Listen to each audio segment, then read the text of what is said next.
Eu sou Mário Persona e essas são as respostas que eu dei aos que me perguntaram sobre a Bíblia.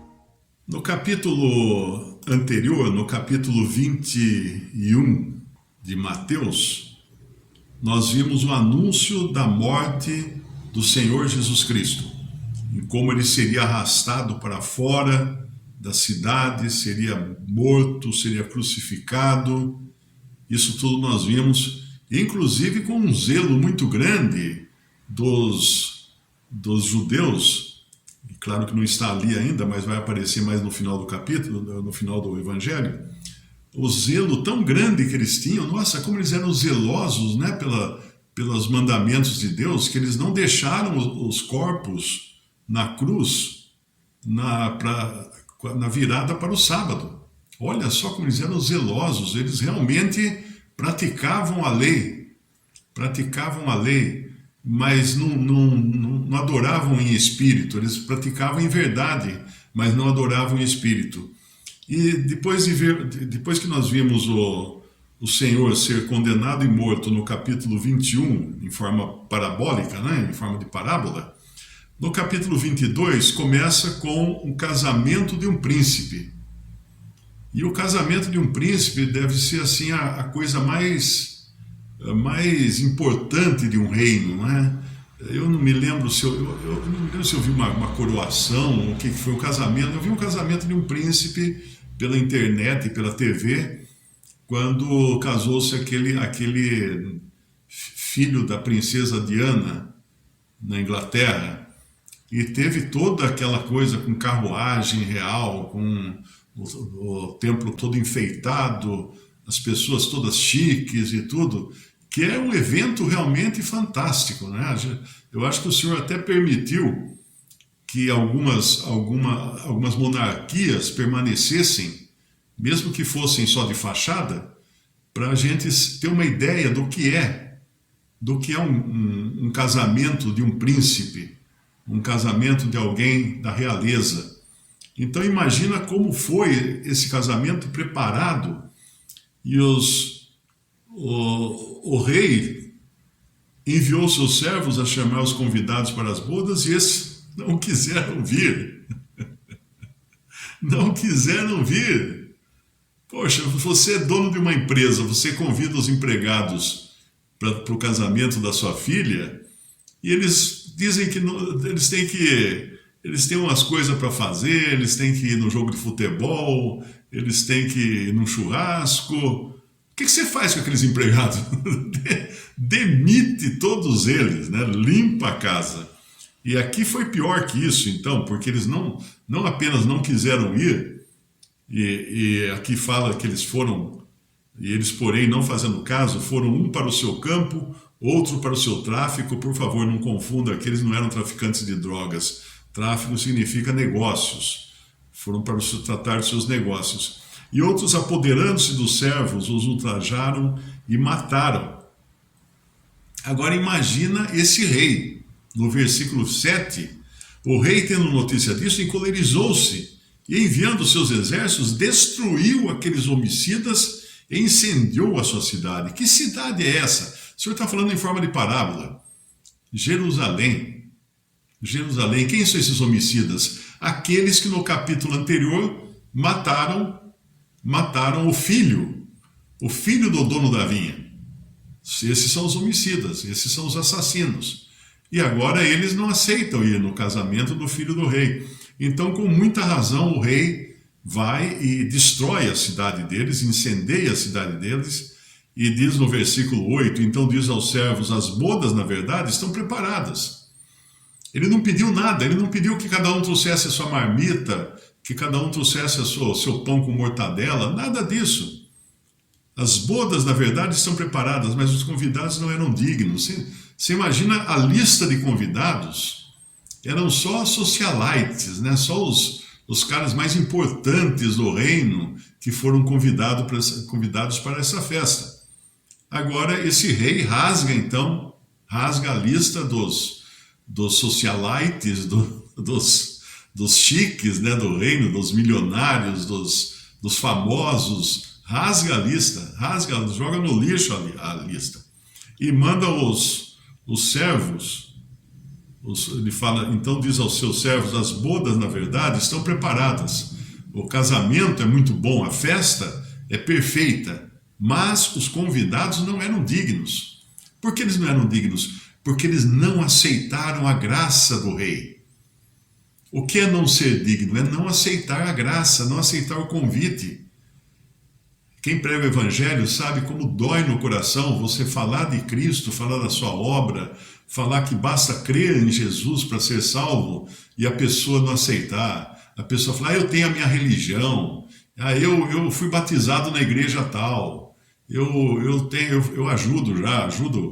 ajudo algumas casas de crianças aí, de pessoas, eu ajudo lá no Rio Grande do Sul, eu faço isso, a pessoa vai desfilar. É interessante isso, porque quando você prega o evangelho e fala da graça, sempre tem gente desfilando as suas obras, querendo mostrar o seu currículo de obras. E você tem que falar assim, amigo, não é disso que nós estamos falando, não estou falando de religião aqui, eu estou falando de um presente que Deus preparou e está disponível. E a única condição para receber esse presente é ter sido convidado. Se você é um pecador perdido, você foi convidado. Porque você não tem nada, supõe-se que você não tenha nada a oferecer nessas bodas. Não adianta vir com pão com mortadela que você não vai entrar. E aqui ele manda então os seus servos, no versículo 9, e depois as saídas dos caminhos e convidai para as bodas a todos os que encontrardes. E os servos, saindo pelos caminhos, ajuntaram todos quanto encontraram, tanto maus como bons, e a festa nupcial foi cheia de convidados. Eu gosto de imaginar essas saídas dos caminhos como aqueles viadutos geralmente saída de cidade, assim, aqueles viadutos, e aquele monte de sem-teto morando embaixo. Então imagine os ônibus do rei estacionando embaixo do viaduto e chamando todos aqueles sem terra, sem teto, sem comida, sem nada. Venham, tem uma festa, o rei mandou convidar vocês. Mas a gente não tem nem roupa para ir. Não tem problema, o rei dá a roupa. O rei dá a roupa. É que nem aqueles restaurantes chiques, né, que você vai e você chega lá sem paletó e os caras têm o paletó já, você tem que vestir o paletó, só pode entrar no restaurante de paletó, né? O homem, a mulher, acho que tem, mulher sempre está bem vestida, né? Então é isso daí, ele convida. Então você imagina esse ônibus, esses vários ônibus do palácio que encostam debaixo do viaduto onde é a morada do sem-teto. E ainda convida, vamos, tem festa, gente, tem boca livre hoje, vai ter boca livre, vai ter forró também, vocês vão se esbanjar na festa, se esbaldar na festa. E o rei, no versículo 11, então, é que ele vai ver os convidados agora. O rei, entrando para ver os convidados, viu ali um homem que não estava trajado com veste de núpcias. Esse aí não aceitou o paletó que tinha na entrada lá para poder vestir. Ele quis entrar do jeito que ele estava.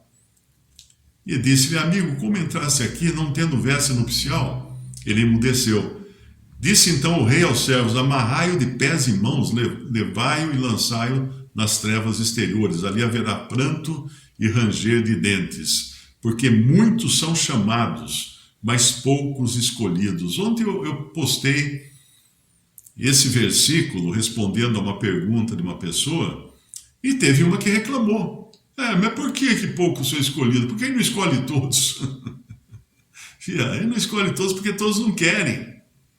Ou se querem entrar na festa nas suas próprias condições. Não, eu vou na festa, mas eu não vou vestir aquela roupa ridícula que o rei está mandando vestir. Eu não, vão achar que eu sou crente?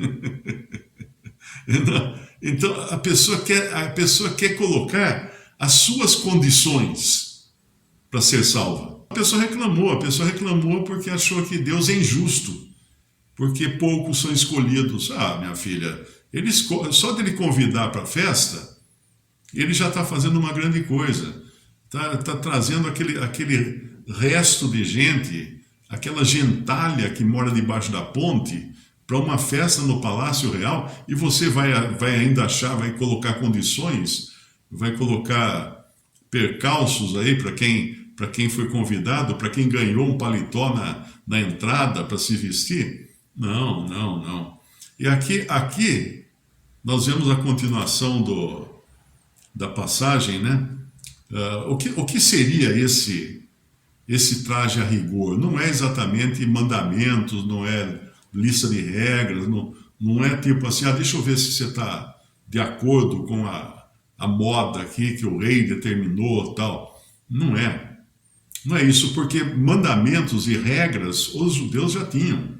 Por isso que eu falei que eles foram zelosos ao ponto de não deixar que ficasse na cruz os condenados. Mas o problema é que eles acham que podem receber o convite em parte. Ok, eu vou na festa, mas eu não vou comer os manjares do rei, eu vou levar meu pão com mortadela. Ok, eu vou na festa, mas eu não vou escutar a música da orquestra com 1000 violinos e tantas coisas lá. Eu vou levar o meu iPhone aqui e vou ficar escutando pagode, escutando rap. Então são as pessoas que não querem aceitar a graça de Deus na sua totalidade.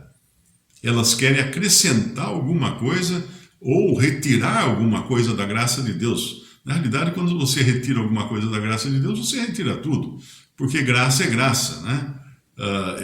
E é preciso estar de acordo a jogar fora a velha roupa. A jogar fora a velha roupa.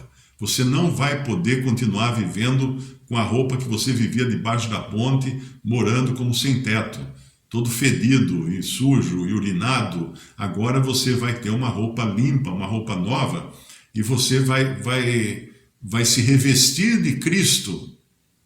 Você vai se revestir de Cristo. Você vai ter uma aparência diferente agora. Você vai ter que se vestir com aquela mesma dignidade daquele que salvou você. Mas na realidade isso não é nem uma ação sua de se vestir, mas é uma ação do próprio Espírito Santo que vai trabalhar na sua vida. Então você concorda em vestir as vestes de justiça que Deus preparou para você. Lá em Efésios fala, né? Não vem das obras para que ninguém se glorie, porque somos feitura sua, criados em Cristo Jesus, para as boas obras, as quais Deus preparou para que andássemos nelas. E você consegue identificar quando uma pessoa está vestida de maneira digna e honrosa para Deus. Eu não estou falando de roupa aqui, não. Eu estou falando de mudança de vida, mudança de atitude, coisas que o Espírito Santo causa numa pessoa. Tem um versículo em 1 Tessalonicenses, capítulo 2, versículo 12, para que vos conduzisseis dignamente para com Deus, que vos chama para o seu reino e glória. Por isso também damos sem cessar graças a Deus, pois, havendo recebido de nós a palavra da pregação de Deus, a recebestes não como palavra de homens, mas segundo é na verdade como palavra de Deus, a qual também opera em vós os que cresces. O que quer dizer que a palavra opera em nós que cremos? Significa que ela faz algo. Quando você vai ser operado, o que é que ser operado? O médico vai cortar alguma coisa na sua carne, o médico vai mexer nas suas entranhas, o médico vai eliminar um tumor, ele vai operar em você uma mudança muito grande, algo que vai realmente salvar a sua vida. Então é isso que a palavra de Deus faz, ela opera em nós. E deixar-se vestir com as roupas da dignidade que são adequadas às núpcias do filho do rei, é deixar a palavra de Deus operar em nós. Muitas vezes nós lemos a Bíblia mecanicamente, e não nos damos conta disso, acabamos lendo a Bíblia como quem reza Ave Maria, né? 10 Ave Maria, 20 Pai Nosso, aquelas coisas assim. Mas não é, a Bíblia é para degustar. Você já viu uma pessoa que entende de vinho, ele vai degustar o vinho? Eu lembrei de uma história aqui, já conto a história. Mas o que ela faz? Ela balança o cálice, ela cheira, ela vê contra a luz, para ver a cor, a tonalidade e tal. Depois ela toma um golinho e fica bochechando, dando os estalinhos na boca e tal. Só depois ela engole. Porque até ali ela estava apresentando o vinho a todas as papilas gustativas da sua boca, para elas sentirem todo o aroma, todo o sabor, as diferentes frutas que existem no pomar, que transferem o seu sabor e o seu aroma para a uva. Porque é isso que é o vinho. O vinho, ele não é só feito com uva, ele é feito com uva, mas tem toda a terra, tem as plantas que eles plantam no meio do pomar, que vão transferir certas essências para o sabor do vinho.